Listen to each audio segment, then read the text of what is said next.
Okay, so we have what looks like about 25 minutes or so, 20 minutes for questions. There's one here. We'll just take them in batches of 3.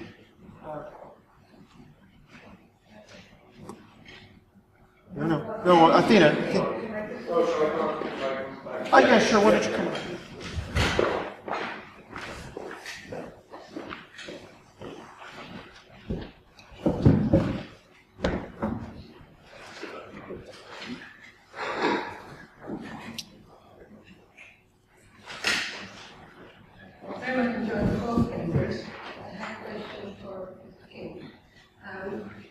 Your paper reminded me of this yesterday's discussion with Krishan Kumar's comment that really the language to describe nationalism, to describe the empirical term, the historical term. And what I was saying was you said that the events of 1989 were neither nationalist nor revolutionary. But I think we should rather take the word question the role of the term nationalism, whether it is a natural term or whether it is a scientific term. In order, it is a term that we as scientists attribute to the events that we observe. And I was reminded of Ernest Gellner, who said, quoting Jesus, when he was describing the British Empire, he said that the British built an empire without knowing what they were doing. So you say, well, in 1989 we're not about nationalism, we're not about revolution, but we attributed, or subsequent generations, or 20 years later, they themselves have described what they did in 1989 as national and revolutionary. And so what I would like to ask you is whether it would be more useful to have actually, to talk about language, go back to definitions. You seem to have a very specific and probably narrow definition of what nationalism is about. Because we observe from 1989 onward affirmations of culture, of cultural specificity, of religion or language in Eastern Europe and in the Soviet bloc. We also observed notions of unity, of national unity. And the Germans said, we are the people, and then they said, we are one people. So this affirmation of unity is also seen as part of the national definition, that nationalist movement for common unity identity. So we have these events of cultural affirmation, which are part of identity affirmation, having events of union affirmation and demand for unity with one German nation. And we do have secession from 15 to 12. The Baltic states secede completely. Later on, 1993, we have Slovakia without troops in Bratislava, breaking away from Czechoslovakia. So we do have total independence, but we also have autonomy, movements for autonomy, and moving up a notch in political independence. So this connection between identity and territory are part of nationalism. It doesn't have to be complete independence. So I would argue for using a more specific definition, one of being more specific about your definition of nationalism, but also about saying varieties of nationalism. And Ernest Gellner, in 1989, writing in the newspaper, said, what are we seeing in 1989? We're seeing the finishing of unfinished business, and what the finished business would be the finishing of the building of the national states in Eastern Europe. Thank you. These are my comments. Okay. Well, maybe we've got a couple of questions here. We'll take them. We'll get you in the next round, definitely. Okay. Don't worry, we haven't forgotten you, though.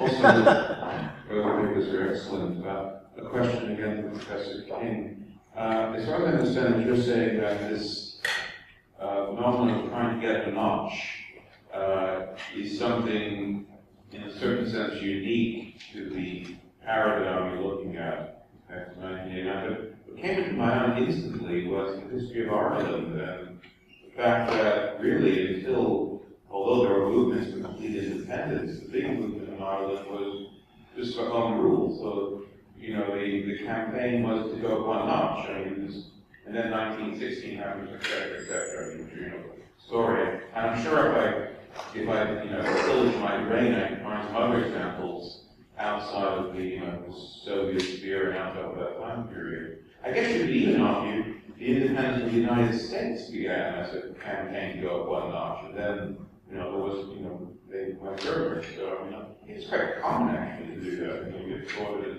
ghosts and then, you know, without thinking, what you say, unintended consequences of the nation.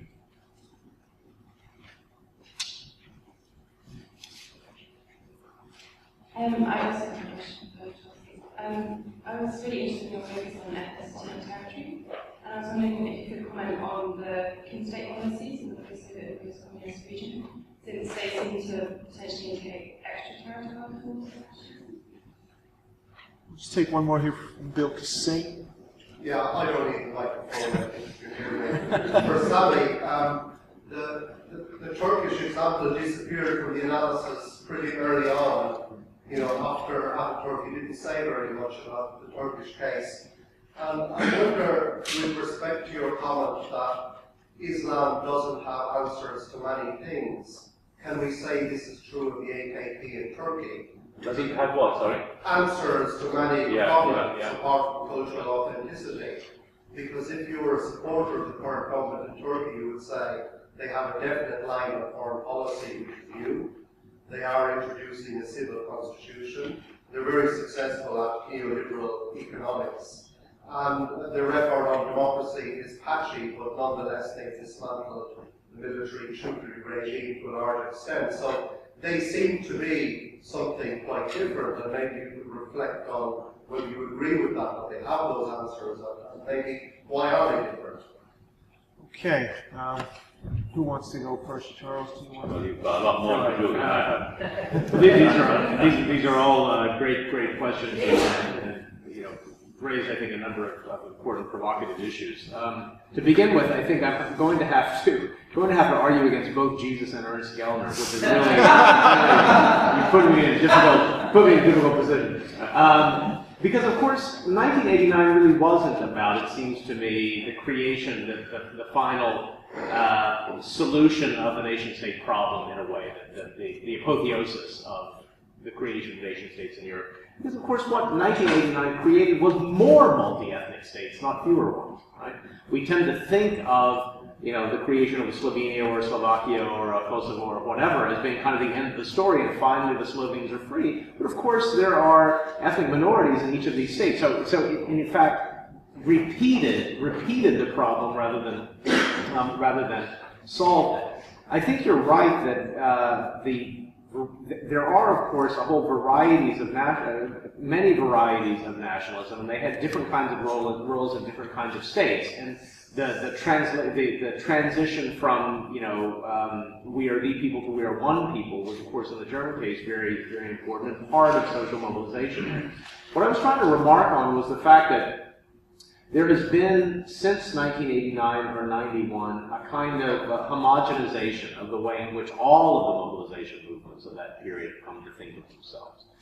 So that what has kind of gone out of the discourse is about, I think, return to Europe, human rights, and all the things that in Poland and elsewhere were very powerfully mobilizational.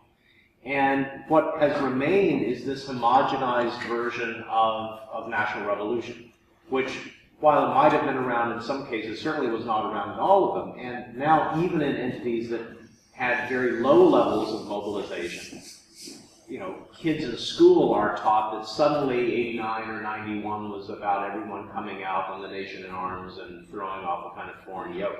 So it strikes me as as part of the oddity of remembrance that these things have now become intertwined. On the idea of moving up a notch, I think you're absolutely right, and I think that the general point here is again that national movements, like any kind of social movement, work within a vocabulary and a set of ideologies and an institutional context that they're already given. Right? You don't get to invent it. I mean, you don't make your history just as you please. And I think in entities that had a set of alternatives, those were the alternatives that were turned to first, the kind of constitutional alternatives that were turned to first. In the Soviet case, and this is by no means unique, but in the Soviet case, what is interesting is how quickly that was exhausted. How quickly, in a way, because the breakdown of the ideology, Marxism, Leninism, yeah. And the breakdown of the economy. What did Lenin say about Soviet plus electricity equals? I would say in 1989, atomic power plants plus capital city equals national revolution. Yeah, except for the fact that the system, the institutional arrangements of the Soviet state dragged everyone along with them. Right? Yeah. So that whether you had a serious, mobilized national movement with intellectuals and people in the streets and so on, nationalist poets on every corner in Lithuania, for example, or you had none of that, Tajikistan, for example, yeah. The outcome was the same. And that was driven by the institutional context, I think. Again, this homogenization of outcome, irrespective of what the actual national revolution entailed. But again, I think that has to do with the context of the time. A friend of mine was the person who was a diplomat in Moscow at the time, was actually the person who was assigned the task of delivering the U.S. recognition documents to the Uzbek representation in Moscow. And he recalls going to the door, hammering on the door, a third secretary opens the door and then slams it in his face because he doesn't want to be the one who's going to take the recognition documents from a U.S. government representative, fearing that he will have done the wrong thing by accepting the recognition of the United States. On the question of ethnicity and territory and kin-state politics, I have a rather cynical view of kin-state issues and sort of ethnicity across international frontiers. I see this as mainly a tool of foreign policy the countries use as a way of dealing with a host state abroad and putting pressure on them. And also a weapon of domestic politics, where particular political parties or political elites can, appeal to the diaspora issue as a way of beating up on political opponents at home. To me, the sort of high point of this in the post-communist world was the very late 1990s, and overwhelmingly, I think, in that part of the world, people have discovered the same thing that diaspora enthusiasts have discovered elsewhere, which is that it's great to have a sense of sympathy coming from your diaspora, but the last thing you want to be doing is actually interfering in your domestic politics. And so they're creating ways of scotching, I think, the influence of co-ethnics abroad, rather than facilitating. Right. Well, the AKP, of course, yes, it has had a record of success in all kinds of fronts, but what's that got to do with Islam? But in fact, they themselves would not claim that any of this is Islamic. Their economic policy, their international relations, regional policy, and what have you.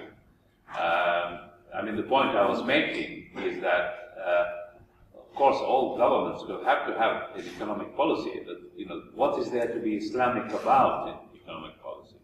So, in fact, then, I think the AKP case would also support my point that, in fact, the main area in which you can be Islamic is on social and cultural issues. And we've already seen this from Erdogan, in terms of what he's had to say about women, about fertility, about abortion, about alcohol, and the kind of educational reforms that have come with the AKP in the schools and the curricula. These are the issues on which you can be Islamic. Whereas all the others, well, they're successful. They're successful because they have good policies, nothing to do with Islam. Okay. John, you want to go ahead?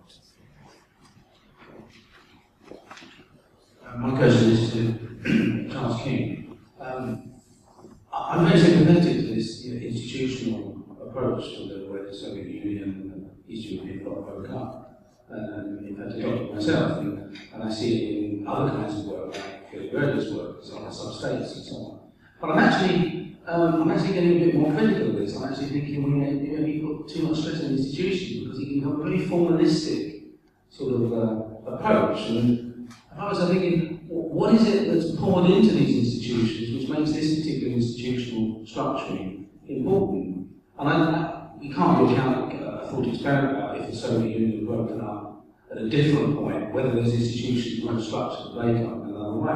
But let me just put this as a suggestion that possibly what happened between the 1950s and the breakup of the Eastern Bloc, in terms of social history, also is understood. One of the big gaps in nationalism studies is its neglect of good social history. So ethnicity appears as a kind of thing detached from social class and I just wondered whether the fact that the 50s and 60s see a really quite successful transformation under national auspices of society, so that people can't really begin to think of themselves accepting of national terms precisely because that's the social transformation they've gone through. And then that hardens with the stagnation of the Brezhnev era and nomenclatura, who were basically a titular nomenclatura. So you have this very conservative structure, but also this very mass social identification with it. That's why it breaks up along those lines. It's not just the institutions. It's then very conservative. So what do conservative regimes do? And then they say they're revolutionary.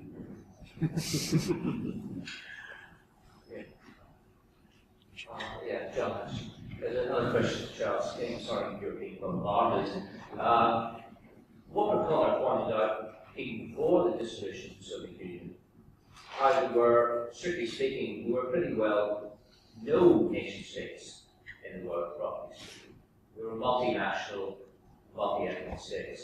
So if you're taking, I'm not really sure what your definition of nationalism is, but if you're taking it seriously, you would say nationalism remains an unrealized, perhaps unrealizable project. But it does beg the question of why nationalism is seen as such a problem, particularly by international relations with state structures. I think probably, again, one has to focus on what are the demands of nationalism. What O'Connor himself said, one of the key demands was to be masters in your own house. And of course, there are many ways of doing that without having a state of your own. And indeed, even if you have a state of your own, it's never realizable finally because of all kinds of transnational economic military structures in which you have to live. So nationalism is in itself a reactive and constantly a project that has to be realized. Now, in relation to that, Clifford Geertz many years ago argued you have to divide up the phases of nationalism.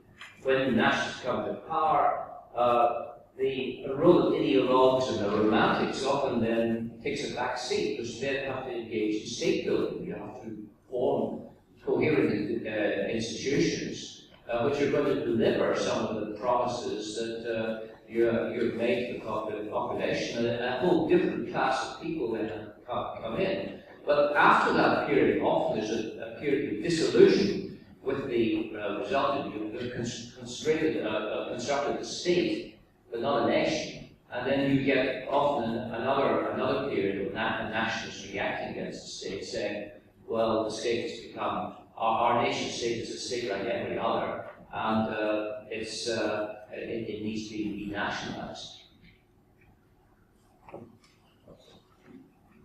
We'll take a couple more here. Oh, sorry, you okay. I'll just ask a quick one. I think it applies to both work, but I'll show it to Professor King as well.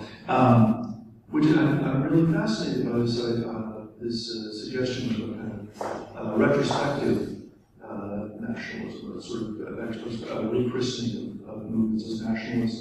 And of course, since we're all just reminded of our own work, when I think about the country that I studied, Ghana, I think about in 1981 when Jerry John Rawlings took his second crack at coup d'etat, and then having captured the government through the efforts of the military, declared it not just a coup d'etat but a revolution instead of setting up people's committees and whatnot.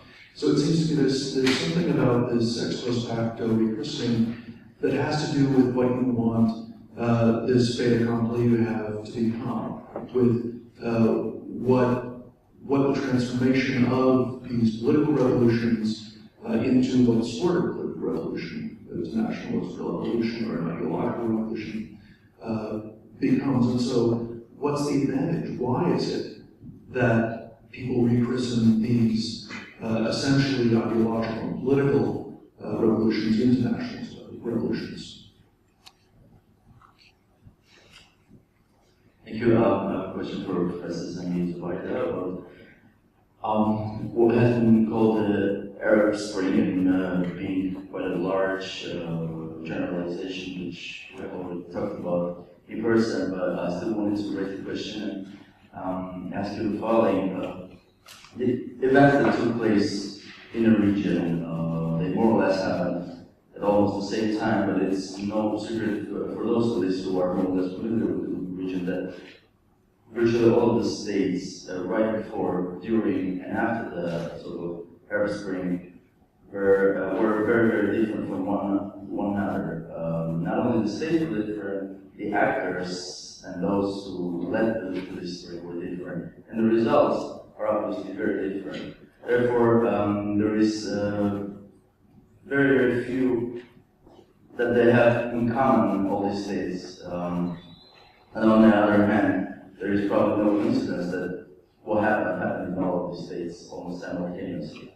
I wanted to know your view, why, what could lead to these events, and if this was just a kind of a dissent against oppressive regimes or whatever, why didn't we go further, for example, just an example, why didn't we touch upon Central Asia or whatever else? Because if I try to find something general that would unite all the Arabs there, I would think of, I don't know, the breakup of the Ottoman Empire when they could have some kind of shared aspirations, or the 1950s, 60s post-colonial period. But this time I don't see anything.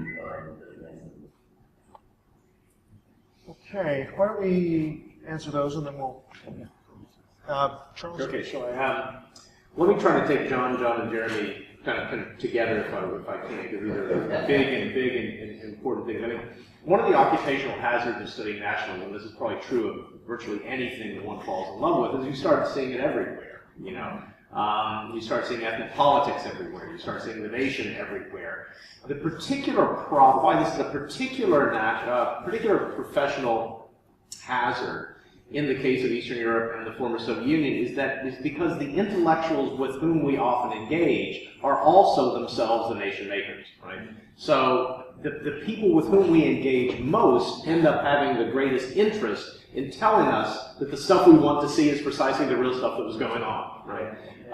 So, one has to, I think, throw a bit of cold water on oneself periodically to make sure that one is seeing what one believes one is seeing.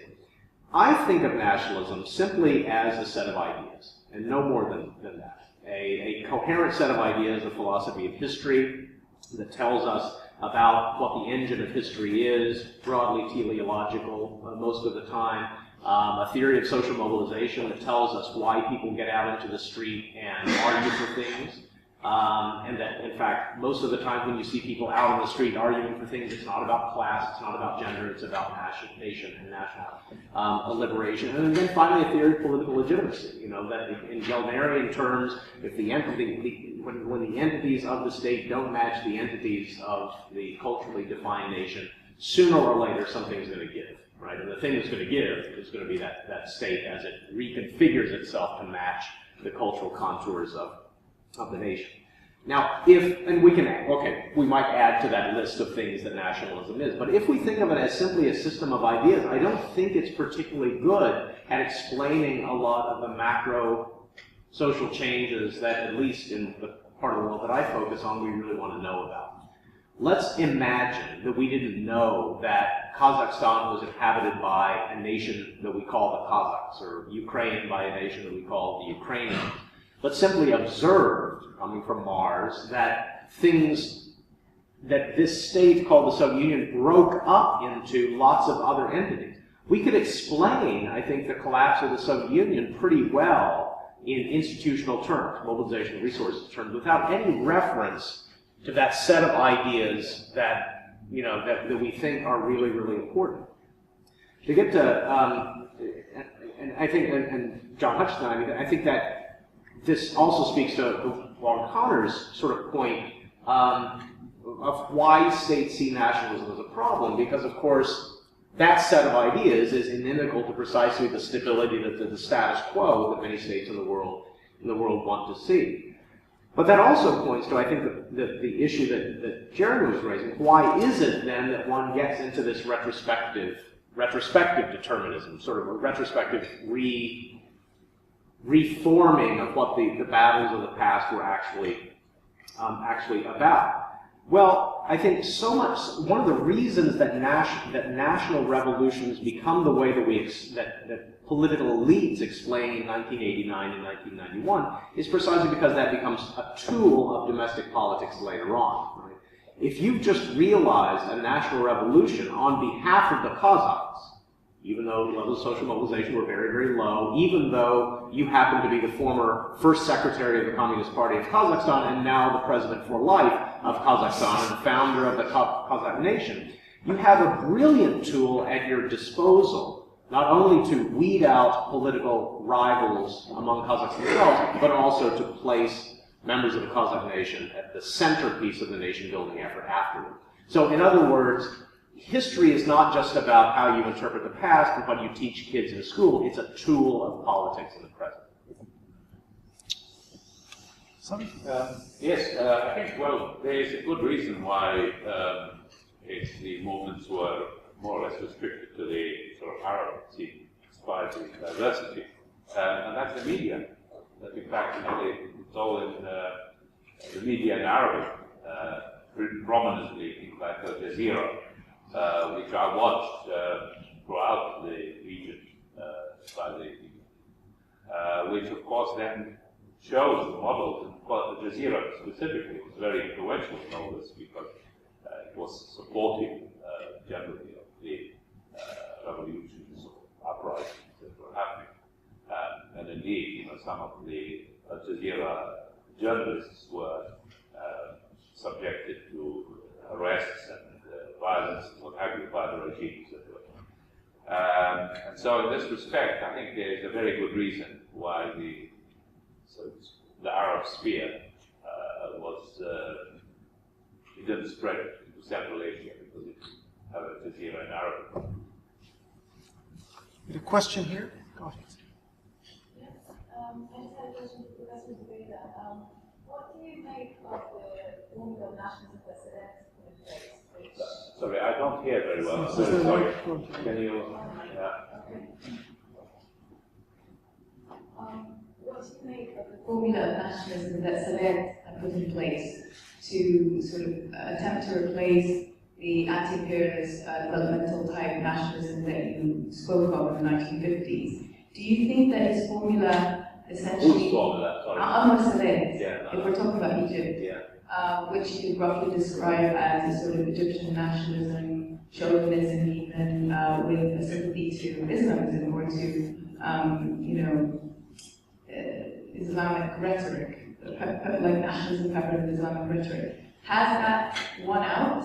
I don't think so, and this brings me to the next question, which is what do you make of the protests that we saw that were quite fiery for a long time in 2011 on the question of Israel, the discussions of revising the peace treaty, the protests outside the Israeli embassy, and until this last couple of years, the issue of Sinai and the fate of, the idea of national security, I think, is undergoing some contention. So these ideas lead me to think that it's not only about, while of course Islamism is being felt most acutely in the realm of family law and judiciary and the constitution, there's this other part of nationalism that I think hasn't gone away, in fact might be being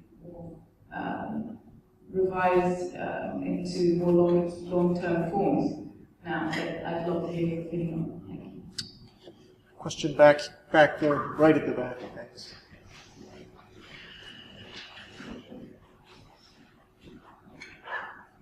The question to Charles King. I can see the point you're making, the institutional approach, the key element in that, but then I wonder if an additional explanation is not necessary, in the sense that these are events that took place 25 years ago, so there is a lot of people still living there. And then you should explain what is the reason why people buy the story that they are nation. Otherwise, I don't see how your point can be done consistently. Maybe one more if there is one. Okay, why don't we just go with those questions?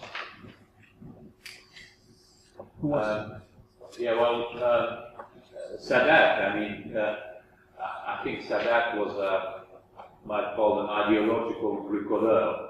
He just dabbled in everything, you know, and whatever suited him at the time, suited the situation. So if you are asking me to give you a kind of coherent picture of Sadat's ideology, well, I'm afraid I can't do that. But he sadly, I mean, in the end, the Islamists killed him. So then the question of Israel, of course, it hasn't gone away, and you know, it's still a very important focus for political sentiment, ideological thought, and so on throughout the region, and not just in the Arab world, but also in parts of Europe, in Pakistan, in many places. So this hasn't gone away. You're quite right. It's very important, but it's not the issue now. That is what I'm trying to say. That the issues that have crystallized now in the political fields and ideological fields are not that, although that has not gone away. Just on the issue of why people buy a particular story about the past that may be at odds with their own memory. I mean, I think we see this all the time. That is, even though one lives through particular kinds of events, there are discourses that get put in place that, even though they may contravene one's own private memories, you know, if you're participating in the discourse, it superimposes itself on one's own memory. I mean, nationalism is itself that, as a set of ideas. People, in my experience, don't experience the world as nations. They just don't. They experience it as individuals, as women, as men, as members of religious groups, as people who live on a particular block or support a particular football team.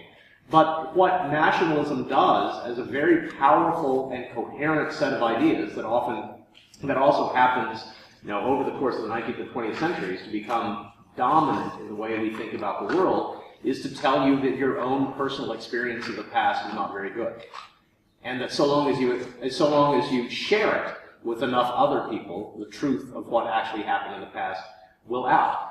No one can look at a textbook in the Balkans or the former Soviet Union or virtually anywhere in Eastern Europe and believe that the history in those textbooks is real.